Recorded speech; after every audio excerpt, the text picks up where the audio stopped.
দেই না কেন। তো আমি আসলে কত টাকা ইনকাম করছি এটা আপনাদেরকে দেখাবো। এখানে আমি যত টাকা ইনকাম করছি সব টাকা ওরে দিয়ে দিব। কথা ঠিক আছে? কথা ঠিক আছে? এটা লোকেশন শেরশাহ বাংলা বাজার। এই ছেলের অসাধারণ প্রতিভা দেখে আমি মুগ্ধ। শুধু আমি না, পুরো 9 মিলিয়ন হয়ে যাক।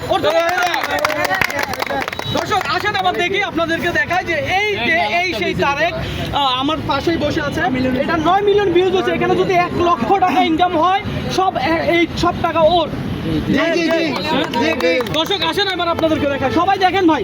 এই যে দেখেন, এটা অ্যানালিটিক্সে ঢুকলাম। হ্যাঁ, এই যে দেখেন, এটার ভিউজ হচ্ছে 8.4 মিলিয়ন, ইনকাম হচ্ছে 13 সেন্ট। 13 সেন্ট মানে কত? 13 সেন্ট মানে কত? 20 টাকা ধরেন। 13 টাকা না, 16 টাকা। 16 টাকা। 16 টাকা ইনকাম হয়েছে।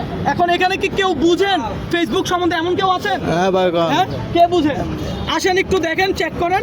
এখান থেকে যদি 13 সেন্টের 1 টাকা বেশি ইনকাম হয়ে থাকে, তাহলে আমি 1 লক্ষ টাকা জরিমানা দিয়ে যাবো এখান থেকে।